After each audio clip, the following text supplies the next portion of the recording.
Hello and welcome back to the Tales of Agmar, a fresh take on both sci-fi and fantasy storytelling. I'm your host, Sinjin, and today we're going to be talking about the Dinterlands and the Dinterland Lords over there and their city-states and how that looks for their political structure on that small archipelago over there.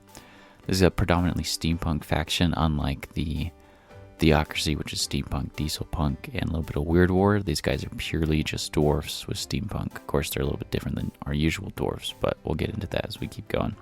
This episode is going to follow the same structure as the previous ones, so we're going to talk about that political structure, some of their history, their technology, include a little bit flavor of kind of what their art looks like, because they are very art obsessed. We're going to talk about their military structure, which, while it's not as crazy as the last two and as large, they definitely still have one because you got to defend your border somehow, right? And then lastly, we'll talk about a day in the life. So I hope you enjoy this.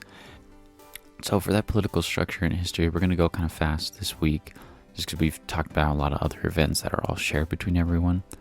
But the big thing that we need to know politically wise is the Lords of Dinter are still controlling individual city-states. Each city-state has one Lord of Dinter, and that Lord of Dinter will contribute themselves to a ruling council.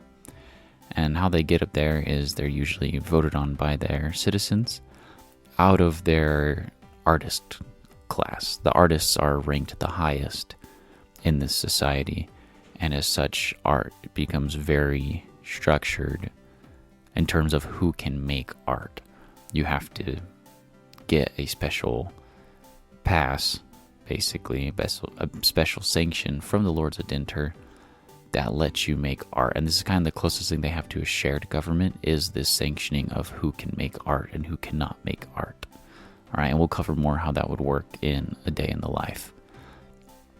Now, for the rest of their political structure, there isn't much else. An individual Dinterlord is able to do whatever he would like, or she would like, with their little city-state. But if an argument were ever to rise, the way that they settle that between city-states isn't with wars, isn't with crazy debates. Instead, it's an art contest, right? So that could be painting, that could be building some crazy new mech, that could be, dare I say, the discovery of a newer steam engine or clockwork engine. They do have that clockwork engine style where it's like a wound up spring and you release tension from it and that powers things, right? And the reason why they switched over to this sort of, artist fight style is because in the past they had a lot of disputes, a lot of wars, and they were losing tons of Forgeborn from that.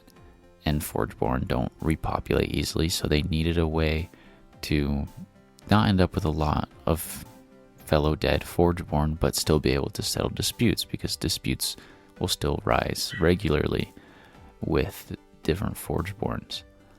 And that's where this art fight style comes from. Now, the ruling council, kind of switching gears back over to them, right? When they sanction someone to be able to make art, they go through that crazy like a very long and crazy process to get there. But before we get into that, sorry, I just realized I was about to spill into what I was going to tell you guys later. This art is kind of their religion.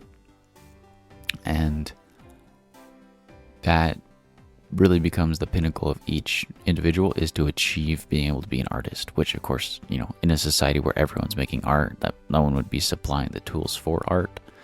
And so obviously they had to structure that out.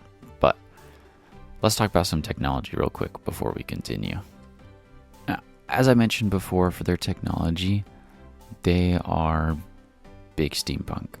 They have not moved past the steampunk currently, thanks to them viewing the creations of the Theocracy as kind of heretical against the steam engine, and they won't move past that.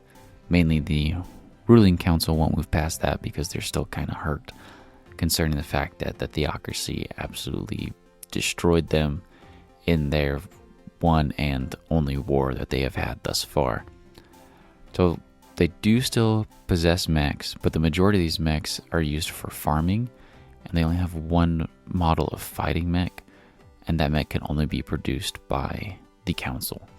And the council usually controls a lot of the bigger military stuff, since the individual city-states no longer have to worry about military. So any like border defense or offensive actions would be left to the ruling council's decision at the end of the day.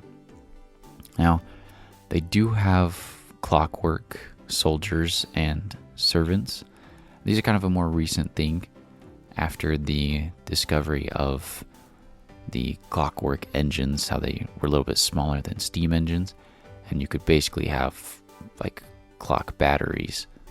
And how that works is you have a spring or like a metal spool that's wound up really tight, and then using pressure slowly letting it release, and then it can turn gears like a clock. Now, these are like I said, they're really new, right? And by really new, I also mean that I just kind of put them in there because I realized they needed a little bit more of that steampunk flavor. And they may or may not have something a little bit more than springs and clocks powering them. They could be obtaining some extra technology in some of these models, specifically the military ones. But we'll talk about that later. Now, for that art, they have fine works of metal like everywhere, like super ornate, right? Think like finely crafted, like roses and gears and petals all over the place, and that includes these servants. Especially the servant ones look very nice. The servant clockworks, the soldier clockworks look they might be a little bit more clunky looking and everything, but they also have indoor plumbing. So if you're concerned about whether or not you could, relieve yourself indoors and it not be a giant hole in the ground, don't worry. The Forgeborn got you. Theirs is a little bit different, obviously, than the Theocracies, and they really want you to know that, but that's okay. It still works. Now, when you're thinking kind of what this looks like, you got to think Victorian era vibes, right? Because it's very steampunky. So that steampunk Victorian. And that plays into technology because their rifles are still the pressurized rifles, right? And so whether that ends up being like an air gun style, because they've got a few different ones depending on who you are, or like what artist you pick up your weapons from, because there are weapon artists here. And that pressurized rifle can either be some sort of clockwork pressurized rifle, right? So they've got like a miniaturized wound up battery, and it uses that, so it kind of gives you like a repeating style of a weapon.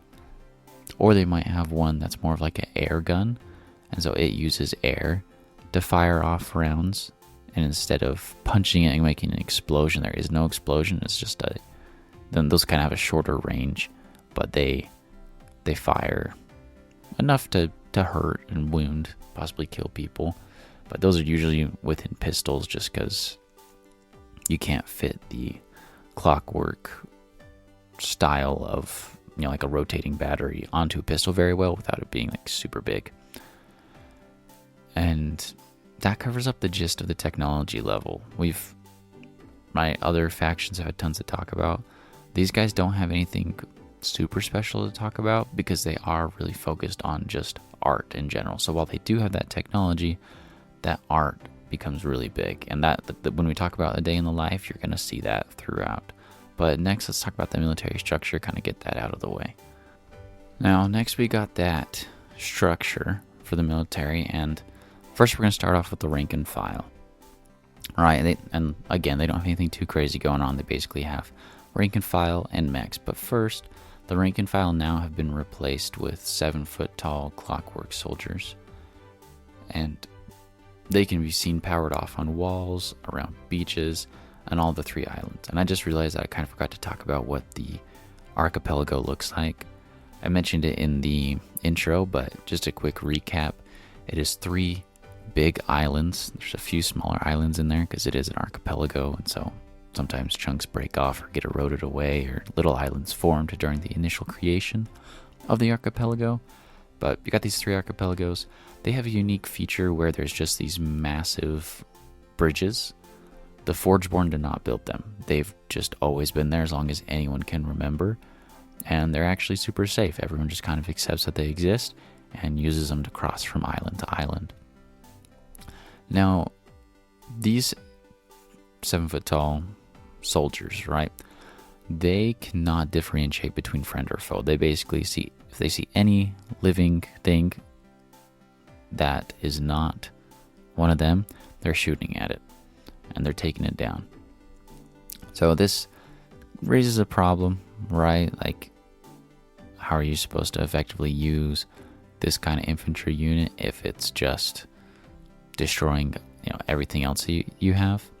So they will usually deploy these guys first, and then if they were to take over a place, they would bring in some sort of occupational, basically like a police force is what it would end up being, because the police force is still done by the Forgeborn themselves. They just don't actively have to participate in mass for infantry engagements anymore, thanks to these new units.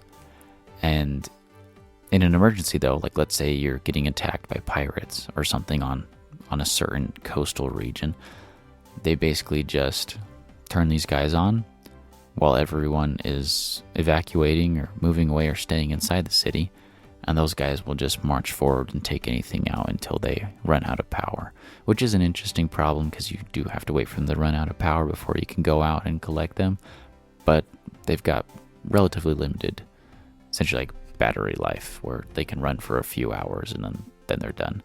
And they'll usually only release them in smaller squads because at the end of the day they are quite effective since they just shoot everywhere and aren't really concerned where they're shooting.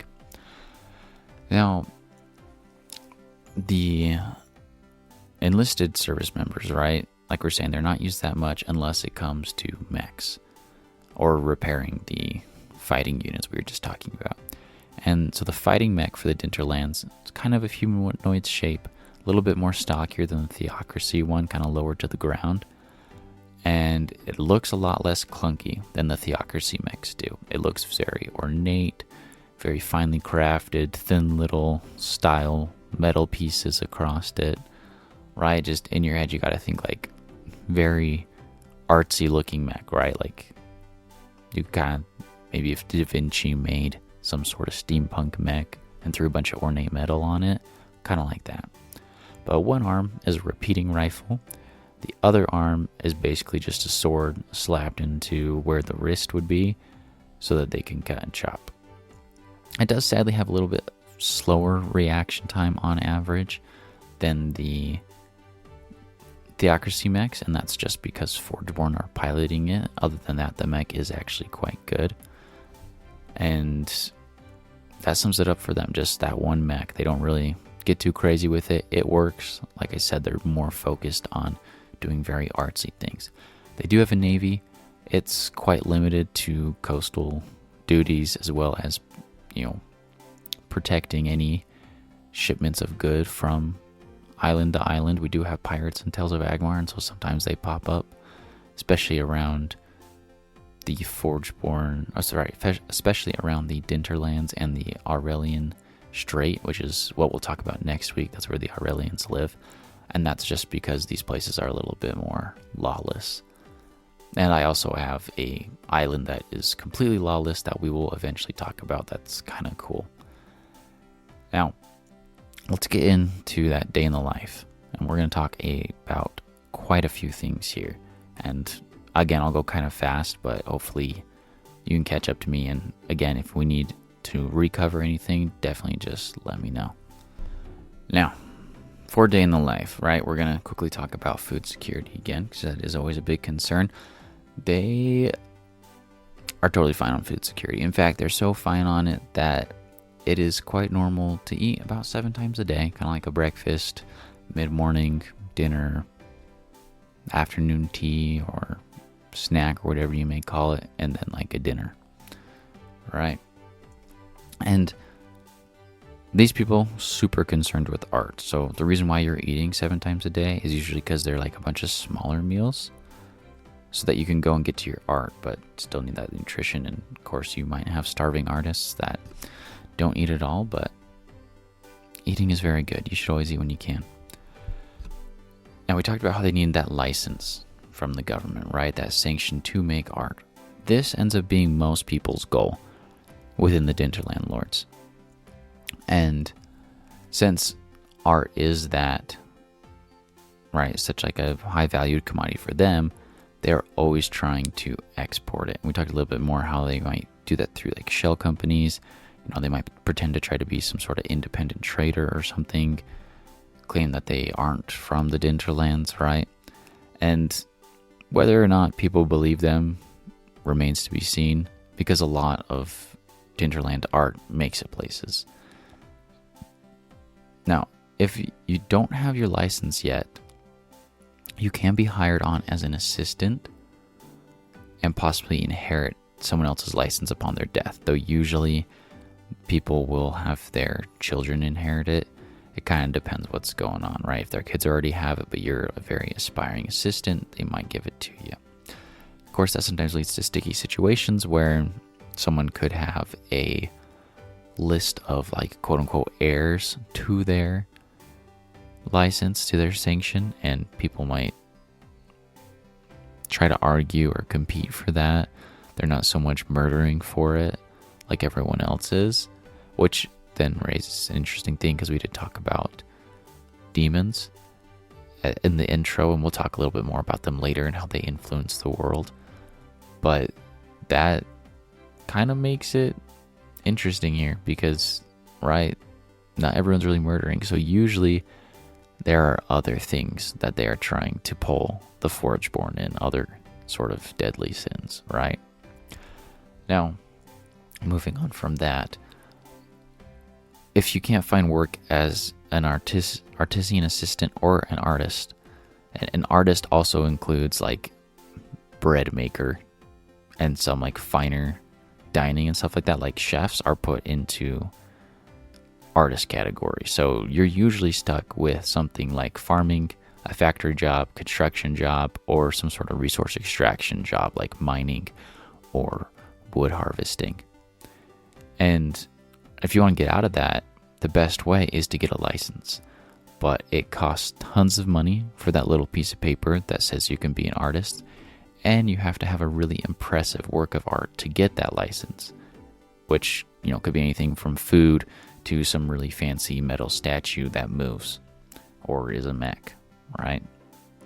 And that is all determined by the council. You have to actually go to your Dinterlord, pay him a portion of the fine, basically, then show him your artwork if he likes it, right? If he or she likes it, then they will get you a meeting with the rest of the ruling council, and they will then determine whether or not you, one, have the rest of the money. It's a fixed amount across all the Dinterlands, but they will always check to make sure the Lord will have gotten their cut as well.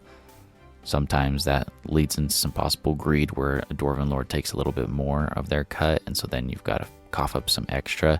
That can get kind of dicey. And then they judge your art as well. If they do or don't like your art, you're still out of money. If they like your art, you're not out of money, but you have a piece of paper, and so you can do a super lucrative job. Which, right, then leads to what most people end up spending their time with here. Right, you might spend your day working, sweating your guts out, trying to grind for that artist license. At the end of the day, you might hit up some art galleries, concert halls, some really fancy eateries to, get your fill of art for the day, no matter what that is. And these places also employ a lot of other kinds of workers to clean, maintain things, right? Shine up some artwork, run food out to tables, right? You just can't be actually making the art unless you have a license. And that's really sums up a day in the life of someone in the Dinterland. It's not super crazy,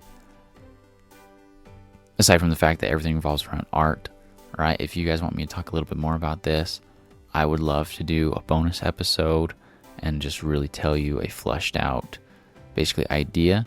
But again, I only want to do that if you guys are really interested in it. So comment down below if that's something that you're going to want to do. We also have the Patreon is up now, right? It's been up for about a week now. Well, really like 2 weeks by the time of you listening this. By the time of recording, it's only been a week. But I hope you guys will go check it out. I'm releasing more content over there. Again, some of it's free, some of it is behind paywalls because I am just trying to get some funding for the first book to come out, as well as to be able to pay artists to start getting some Tales of Agmar artwork out there, since we're on the topic of art today. And I already do have like a few artists lined up that I want to work with. I just need to be able to pay them. And like we talked about before, that doesn't always happen unless you have money laying around, and I don't. But thank you again so much for coming and listening to my Tales of Agmar. We're going to be coming back next week, Friday at 7 p.m. Mountain Daylight Time. We're going to talk about the Arvelian tribes and that strait they live on, which is basically just a bunch of super long islands covered in a massive forest with some shallow water in between. It'll make for some cool art, and I hope some very cool stories to tell moving forward. But thank you so much again, and I will see you next time.